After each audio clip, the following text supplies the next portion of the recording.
Right now at 6, 2 people killed at a rural property in Multnomah County. The connection to a police pursuit that ended with another gunshot.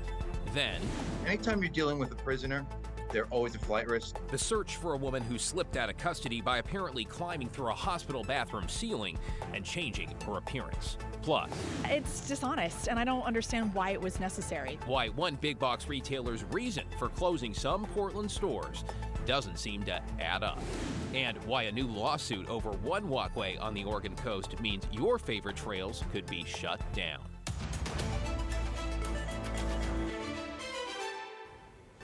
Good evening, everyone. First at 6, multiple people are now confirmed dead after an early morning shooting in Multnomah County.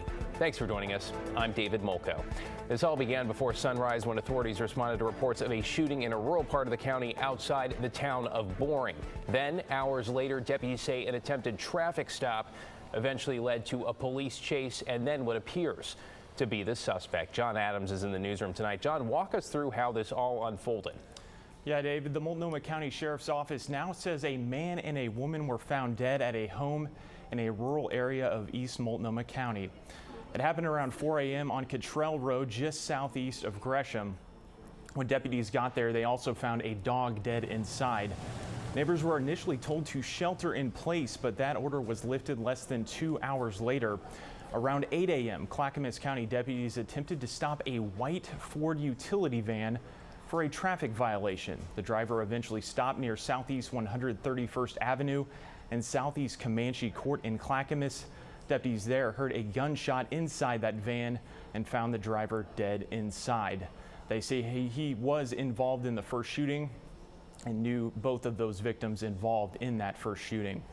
Both sheriff's offices continue to work together on that investigation and say they will release more information on the victims when family members have been notified. David. Yeah, still lots of questions tonight. John Adams in the newsroom. Thank you, John.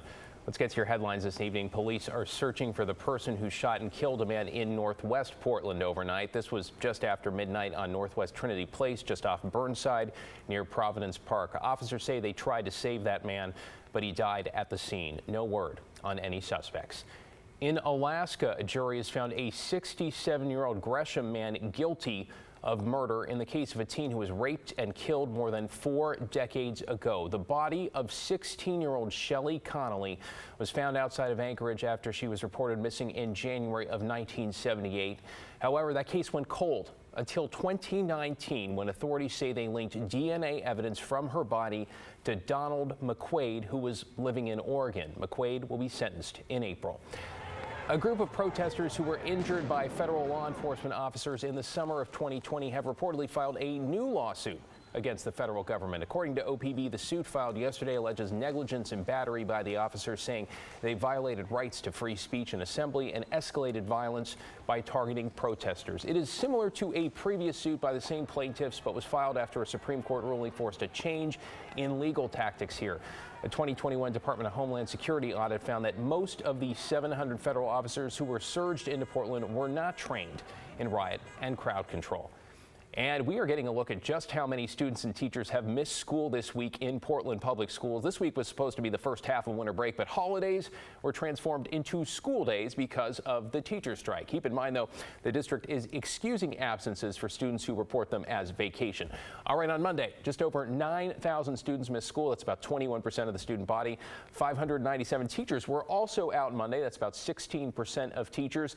On Tuesday, both numbers jumped. About 23% of students were out and some 18% of teachers. We don't have data for today yet, but we're going to be watching to see where this trend goes. Tina Kotek on KGW. Thanks so much, David. Yeah, we've got ourselves a nice night out there. You can see the clear sky, but fog is beginning to form in much of the region. It's 44 degrees in Portland.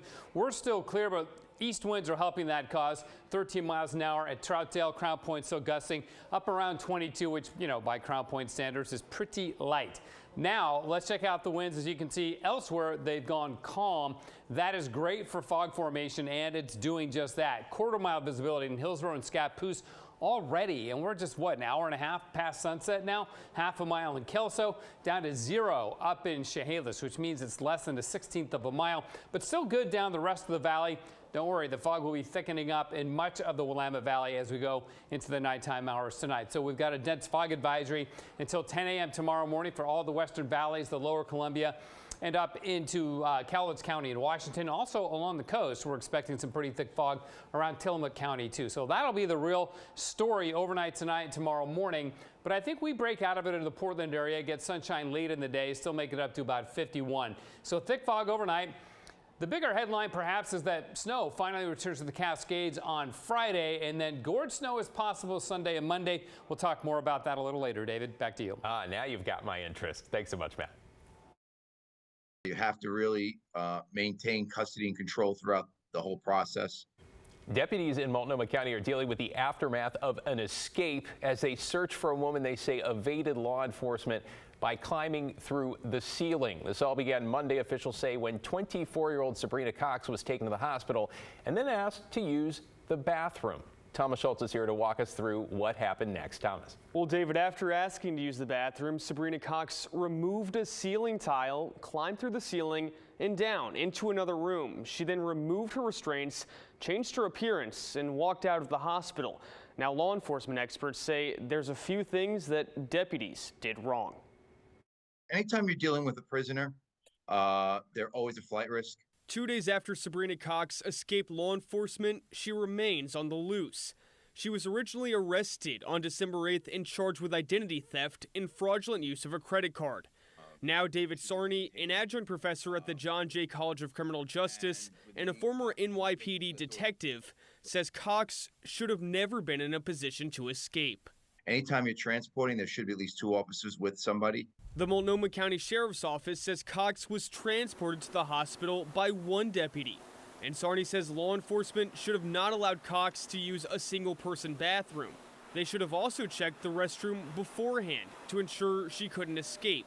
And while Cox had restraints on, Sarney believes more could have made a difference. We looked at using ankle bracelets or ankle chains also to maintain that custody where they can't attempt to leave.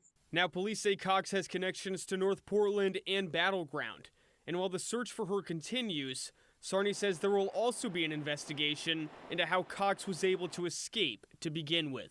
So now we have to look at what the officer was doing while that person was in the bathroom. And I think that's going to be part of the investigation.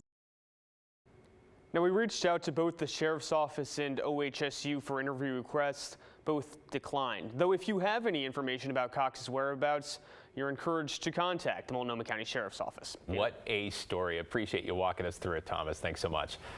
Tonight, we are taking a closer look at Measure 110. That is the move by Oregon voters to decriminalize drug possession while also growing treatment options. And with critics saying that law is not working as intended, a new audit from Oregon's Secretary of State is now taking the temperature, specifically when it comes to funding for treatment and recovery. Alma McCarty's in the newsroom. So, Alma, what did you find?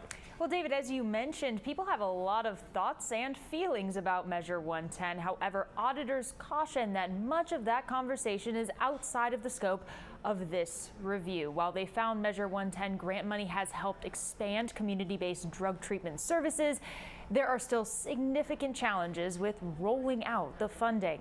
In general, here is what auditors found. Services to help people struggling with addiction have grown under Measure 110 due to $260 million in grants from the Oregon Health Authority. That money went to 233 network service providers. In addition, officials expect to award another $150 million through June 2025. This is good news, but the auditors did find challenges from staffing to data collection to oversight. And the report points out low spending in some parts of the state, meaning that some networks aren't providing all of the required services to the people who need them. Those can range from harm reduction to peer support to housing and to treatment. Now, auditors recommend OHA come up with a strategic plan to present during the 2024 legislative session. Pat will have a deeper dive on this, plus the recommendations coming up on the story. You can also read the whole audit. We'll have a link to that up on KGW.com. David? Yeah, leave it to the team at the story at 6:30. Thank you, Alma. You're watching KGW.